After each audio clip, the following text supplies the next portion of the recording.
Daniel was born in a small, forgotten town where dreams often faded before they began.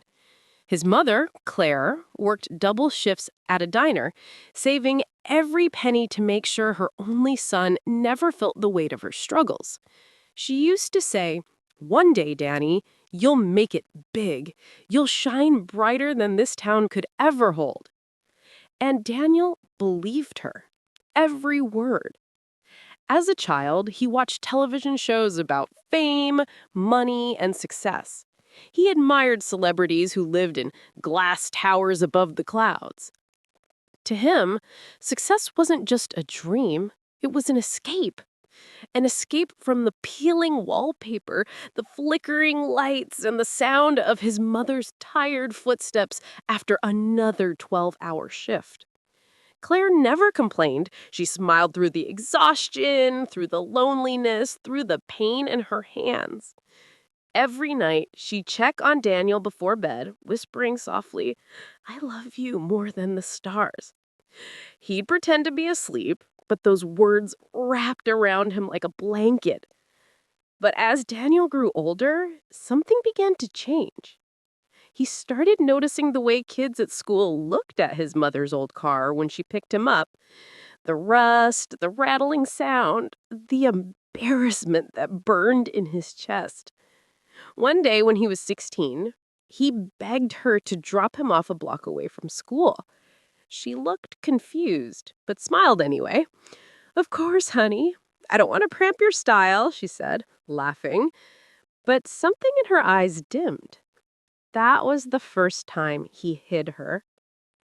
Years passed, and Daniel's ambition grew into hunger. He studied hard, worked small jobs, and recorded videos on an old phone, dreaming of becoming a famous actor. His mother supported every step, cheering from the sidelines, often skipping meals to pay for his online classes and auditions. When he finally got accepted into a film school in Los Angeles, Claire cried tears of pride and fear. She said, "Promise me, Danny. Promise me you'll never forget where you came from." He smiled, hugged her, and promised. But in his heart, he was already miles away. Los Angeles was everything he'd ever dreamed of. Bright lights, fast cars, perfect smiles. He rented a small room and started attending classes, posting clips online, chasing every opportunity. His charm and determination caught people's attention. Within a year, he was invited to small casting calls. Back home, Claire watched every one of his videos, leaving comments like, "So proud of you, my baby." But Daniel never replied. In fact, he started deleting her comments. He told himself it looked unprofessional. The more he succeeded, the less he called. Claire would wait by the phone after her shifts, her hands still smelling of coffee and grease. Sometimes she'd doze off at the table, her phone in her hand, dreaming that one day he'd call to say, "Mom, I made it." But the calls never came. One night, during a video shoot, a fellow actor asked, "So, your parents, are they in the industry too?" Daniel froze for a moment, then forced a laugh. "No, my mom's not really around." It was a lie. A small one, he told himself. But it cut deeper than he realized. That night, Claire stayed up watching one of his interviews. When she heard him say those words, "I don't really have family back home," her hands trembled.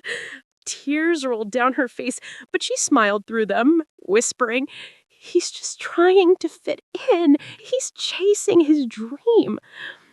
Still, a part of her heart broke quietly. Meanwhile, Daniel's world was expanding. More followers, more parties, more people who said they believed in him. Yet every success seemed emptier than the last. When he scrolled through his messages, his mother's last text sat unread. "Just wanted to say I love you. Always proud of you, no matter what." He didn't open it. Not because he didn't care, but because he didn't want to feel. In chasing fame, he was running from the very love that built him. And somewhere, miles away, in that small, quiet town, Clara lit a candle by the window, the same window she used to wait by when Daniel was a boy, whispering to the night, "He'll come home one day. I know he will." Months turned into years, and Daniel's world began to shift. He wasn't just another struggling student anymore. He was becoming someone people noticed. His face started appearing in small online ads, then local commercials, and soon his followers on social media crossed 100,000. Fame came slowly at first, then all at once. Daniel learned how to smile for cameras, how to sound humble in interviews, and how to make people like him. He had perfected the art of being admired. But underneath the polished surface, the boy who once blushed when his mother called him "my little star" was fading away. The new Daniel lived for attention. He counted likes the way his mother once counted tips at the diner. Every new follower, every flattering comment, it was fuel for the emptiness he didn't dare to face. His old friends from home barely heard from him, and his mother, she became a shadow. Mentioned less and less until she vanished completely from his public story. When journalists asked about his childhood, he gave short, vague answers. "I grew up in a small town. Nothing special. Just worked hard to get here." Claire, still proud, recorded every commercial he appeared in. She even showed them to customers at the diner. "That's my boy," she'd say with a smile that hid the ache in her chest. She didn't notice how tired she'd become, the years of working, the sleepless nights, the worry. Back in Los Angeles, Daniel was surrounded by people who told him what he wanted to hear. "You're gonna be huge. You're better than everyone in that small town. You don't need anyone holding you back." And slowly, he began to believe them. One evening during a networking event at a rooftop bar, Daniel met someone who would change everything, a young producer named Adrian Blake. Adrian was sleek, confident, and connected. He had the power to turn unknown faces into stars. "You've got potential," Adrian said after their first meeting. "But if you want to make it big, you need to clean up your image. People love a mystery, not a mama's boy." Daniel laughed awkwardly. "What do you mean?" Adrian smirked. "Lose the small town story. The whole humble beginnings thing is overplayed. You need to be larger than life. No messy family drama. No diner stories, you understand?" Daniel nodded slowly. That night, as he looked at his reflection in the mirror, something in his eyes changed. From that moment on, he became someone else.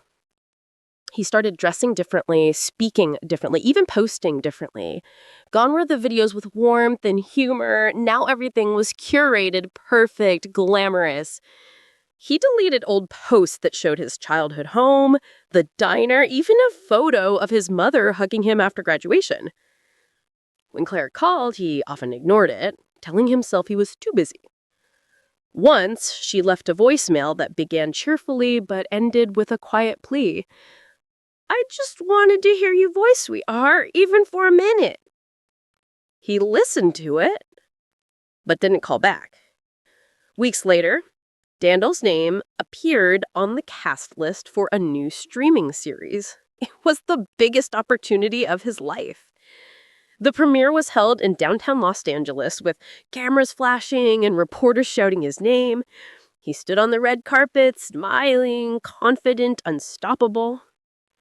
Someone asked him, "Daniel, will your family be joining you tonight?" He hesitated for a moment. The lights were blinding, the microphones close, his heart pounded. Then he smiled and said, "No, I don't really have anyone around. It's just me."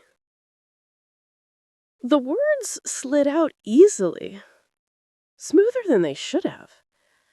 And in that instant, something inside him broke quietly.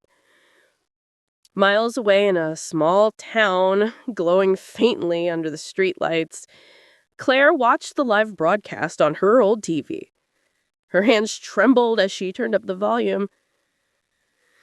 She waited for him to mention her name, even once. He didn't. She whispered to herself, "He's just nervous. Maybe next time." Then she smiled. The kind of mother gives when her heart is breaking, but her love refuses to die. Meanwhile, Daniel was invited to more events, interviews, and parties. Fame became his air, and he couldn't breathe without it. He told himself he'd make it right later, that he'd call her once things settled down. But in the race to be loved by millions, he had forgotten the one person who loved him before anyone else ever did. And far away, Claire began to feel the weight of years pressing harder on her tired heart. She still believed her son would come back, but with every passing day, the silence grew louder. Daniel, meanwhile, had no idea that fate was already writing the next act, and karma was quietly waiting for her cue. By the time Daniel turned 27, his career had become a success story people loved to tell. He was the golden boy, handsome, talented, driven. His name appeared in entertainment blogs, his interviews filled glossy magazines, and his face smiled down from billboards. But behind the fame was a growing emptiness. He had built his castle high above the world that raised him, and yet it felt cold inside. Still, he told himself it was worth it. Fame was supposed to feel lonely, wasn't it? One morning, Daniel received a message from his manager. "A big lifestyle brand wants you for an endorsement. Huge opportunity. Family-oriented campaign. They want to feature your parents, show your roots, your authentic side." Daniel froze. His heart skipped. For a moment, he pictured his mother's warm smile, her hands rough from years of work, her voice soft but proud. Then he thought about the cameras, the spotlight, the perfect image he had built. His throat tightened. Adrian, now his producer and closest advisor, noticed the hesitation. "What's wrong? Don't tell me you're seriously thinking about dragging your diner mom into a $1 million deal." Daniel frowned. She's just not used to this world." Adrian smirked. "Exactly. Do you really think she fits into your brand? Daniel, you're a star now. You have to look like one. People don't want to see where you came from. They want to see where you're going." Those words echoed in Daniel's head for days. When the company asked him to submit family photos for the campaign, he hesitated, then sent fake ones. Glossy, perfect pictures of actors pretending to be his parents. Claire never knew. In her small kitchen, she proudly told her coworkers that Daniel had been offered a family commercial. "Maybe they'll fly me out to see him," she said with a hopeful laugh. She even bought a new dress from a thrift store, just in case. But that call never came. Weeks later, the ad campaign launched. Claire sat in front of her old TV, eyes wide, waiting to see her son. There he was, smiling beside a glamorous woman and a man she didn't recognize. The caption read, "Family values that build success." Her hands trembled. "Who are they?" she whispered. She felt her heart twist, but she smiled anyway, whispering to herself, "Maybe it's just acting. Maybe it's just a show." She tried to believe it, but deep down, she knew. The next week, she called him. Her voice shook slightly. "Danny, sweetheart, I saw the commercial. You looked wonderful. I'm so proud of you. But why didn't you tell me?" There was a pause. Daniel sat in his luxurious apartment, surrounded by awards and framed magazine covers. He could hear the joy in her voice and the heart beneath it. He closed his eyes, guilt pressing on his chest. "I've been busy, Mom. It's just business stuff. You know how it is." "I understand," she said softly. "I just miss you. Maybe I could visit? I still have your old jacket, the one you left behind." Daniel glanced at the reflection of his perfect life, designer suits, marble floors, a skyline view, and felt a wave of shame. Mom, maybe now's not a good time, he said quietly. The silence that followed felt endless. Oh, of course, she said, forcing a laugh. You're important now. I wouldn't want to get in the way. Her voice broke on the last word, and Daniel's heart sank. But he said nothing. He let the silence swallow her words, then ended the call. For a long moment, he just sat there, staring at his phone. A few days later, Daniel attended a charity gala, a glittering event filled with cameras and celebrities. He wore a tailored suit and smiled as reporters called his name. Among the crowd was his girlfriend, Vanessa, a rising actress known for her sharp beauty and sharper ambition. During an interview, a journalist casually asked, Daniel, we've heard rumors your mother is a small-town diner worker. Is that true? The question hit him like a slap. Vanessa looked at him, waiting for his response. The cameras were rolling. He smiled tightly. No, that's not true. My parents passed away when I was young. I was raised by mentors in the industry. The lie slipped out effortlessly. Smooth, practiced, perfect. The reporter nodded, moved on. Vanessa smiled proudly and kissed him on the cheek. You handled that perfectly, she whispered. But deep down, something inside Daniel shuddered. That night, when the lights faded and the applause died, he went home and stared at his reflection.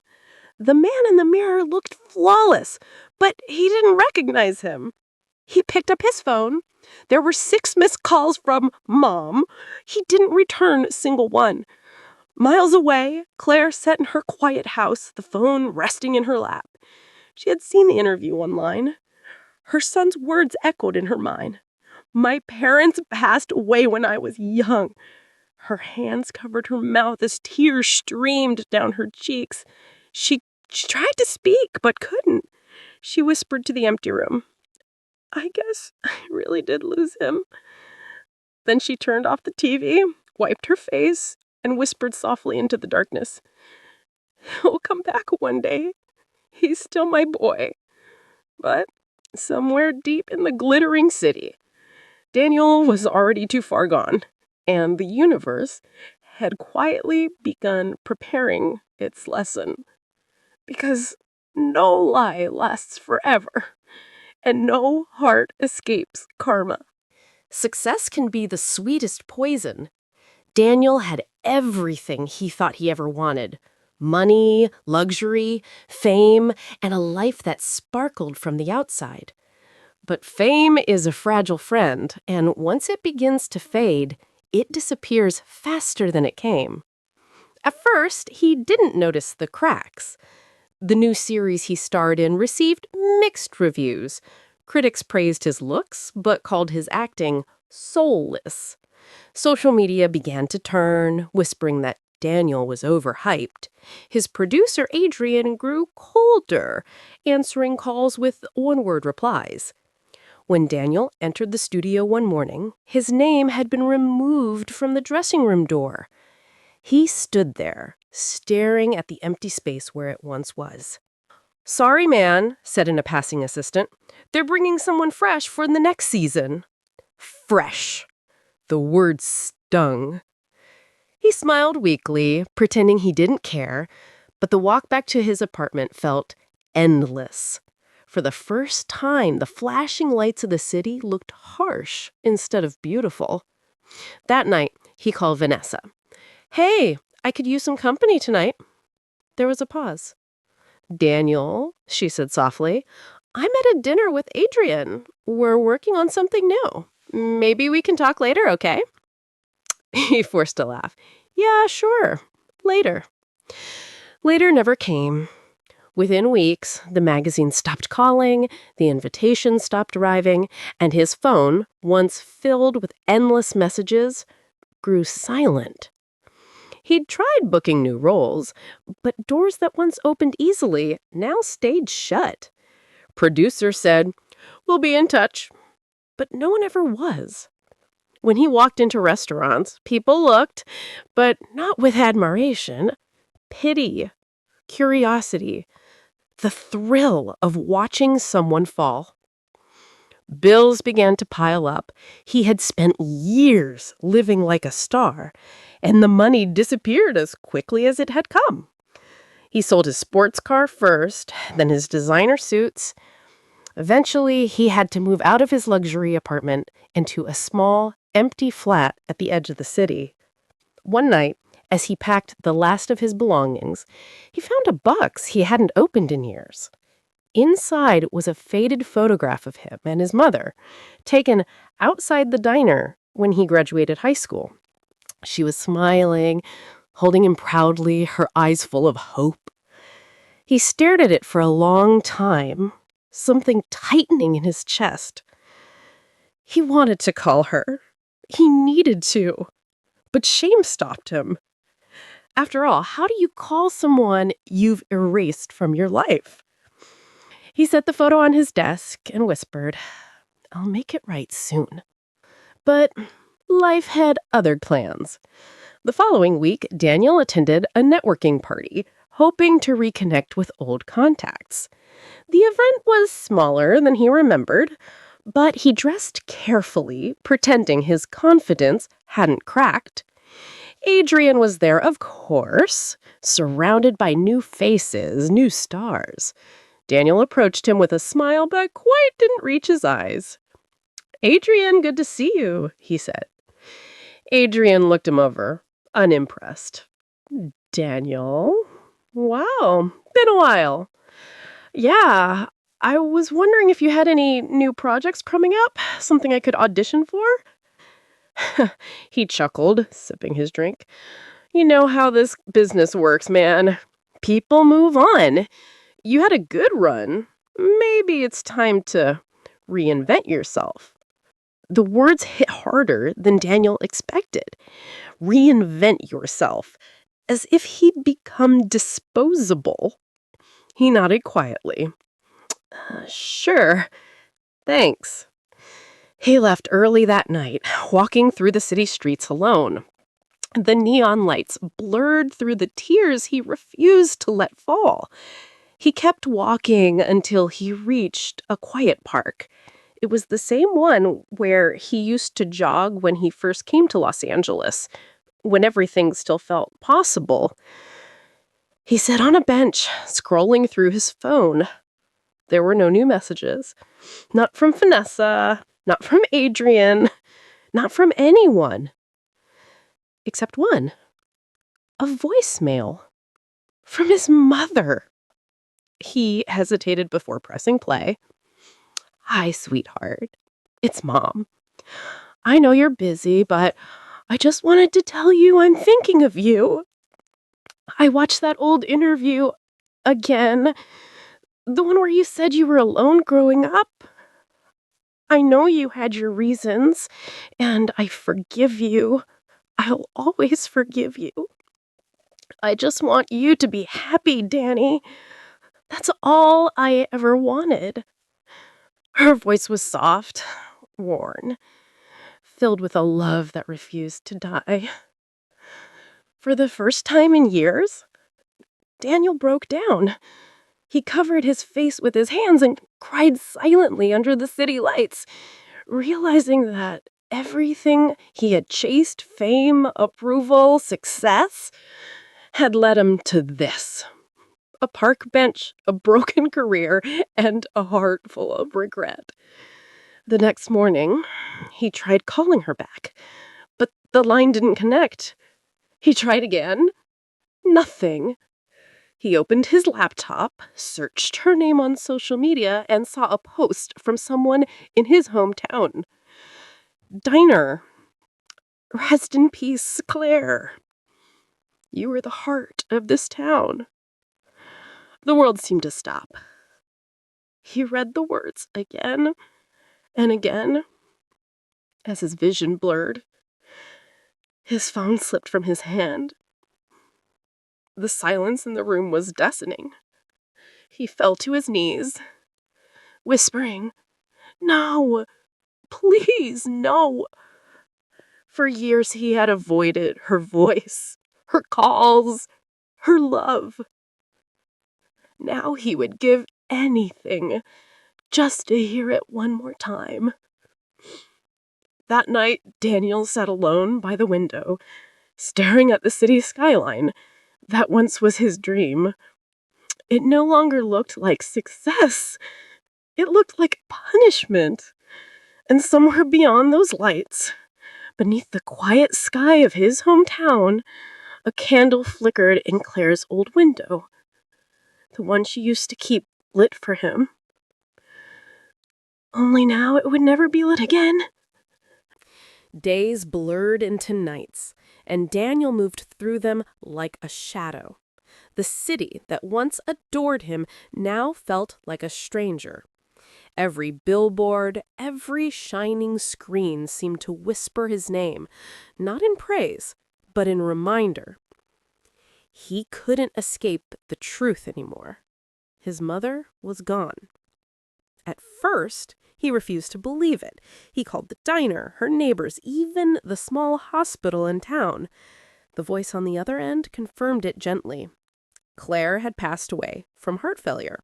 She had collapsed one evening after her shift, and by the time help arrived, it was too late. She talked about you, the nurse had said softly. All the time. Said you were going to change the world. Daniel hung up without saying a word. His chest felt hollow. He booked a flight home the same day. The small town looked exactly as he remembered. Quiet streets, peeling paint, the same streetlights that hummed faintly in the dark. But now it all felt different. He wasn't coming home as a success. He was coming home as a stranger. When he arrived at the diner, the windows were covered in flowers and candles. Photos of Claire lined the counter, smiling, laughing, holding customers' hands. People from town were there, sharing stories about her kindness. She always made sure no one left hungry, someone said. I got a free meal when I couldn't afford one, said another. Daniel stood outside, listening. Not one person recognized him at first. He was taller, thinner, his face pale under the streetlight. But when an old woman looked up, her eyes widened. "Danny," she whispered.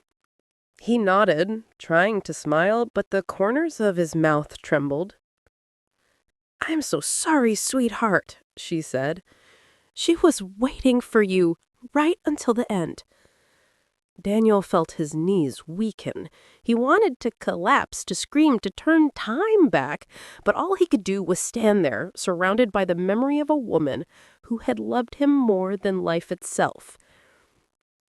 He stayed for the service the next morning. The small church was packed. People filled every pew, many standing outside the door. He sat in the front row, staring at the wooden casket that held his mother, the woman he had denied, ignored, and lied about. When the pastor asked if anyone wanted to say a few words, no one moved at first. Then Daniel stood up. The room went silent. He took a deep breath, his voice shaking as he began. "My name is Daniel. Claire was my mother." Whispers spread through the crowd, recognition, surprise, maybe even anger. For years, I chased fame. I thought success meant leaving this place behind. I thought I had to hide where I came from to prove I was worth something. And in doing that, I forgot the one person who made me who I am. His voice broke. He looked down at the floor, his eyes wet. She worked her whole life for me. She believed in me when I didn't believe in myself, and I repaid her with silence, with lies. I told the world I didn't have a mother, but the truth is, I didn't deserve the one I had. A tear rolled down his cheek, followed by another. If there's anything left of her spirit here today, I just want her to know I'm sorry. I'm so sorry, Mom. For a long moment, no one moved. Then an older man, a customer from the diner, stood up and placed a hand on Daniel's shoulder. "She loved you, son. That never changed." The church filled with quiet sobs. After the service, Daniel walked to the cemetery. He stayed there long after everyone else had gone, kneeling beside the fresh mound of earth. He placed the old graduation photo, the one he'd carried with him, on the grave. "I should have called. I should have come back sooner. You were right about everything. Fame, it's nothing without love." The wind blew softly through the trees, and for a moment he thought he could hear her voice. Faint, gentle, carried on the breeze. "I love you more than the stars." He closed his eyes. For the first time in years, Daniel didn't feel like a celebrity or a failure. He just felt human. Weeks passed.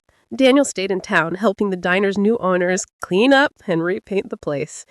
They refused his offer to pay them back for what his mother had given. "You can't repay kindness, son. You pass it on." And so he did. He started volunteering at a local youth theater, teaching kids how to act, how to dream, but also how not to lose themselves chasing those dreams. He donated his old awards memorabilia to a charity auction, leaving only one photo on his new apartment wall: his mother's smile.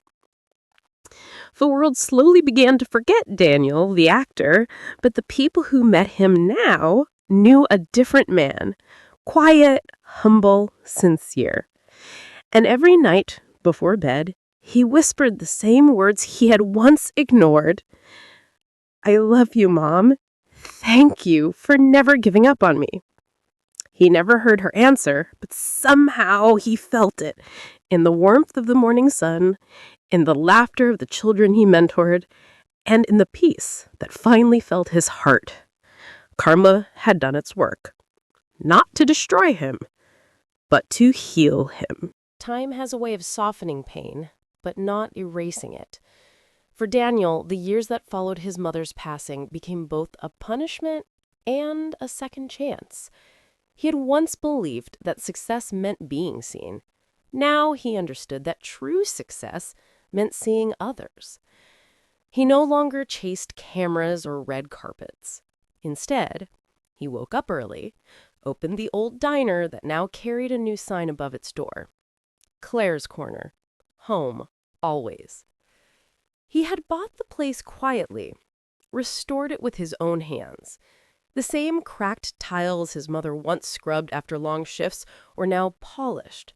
The same jukebox that played her favorite songs still stood by the counter, humming faintly with life. Every morning, he'd turn on the lights, brew coffee, and greet the locals with a soft smile. He wasn't Daniel the actor anymore, just Daniel, the man who served pancakes with a story in his eyes.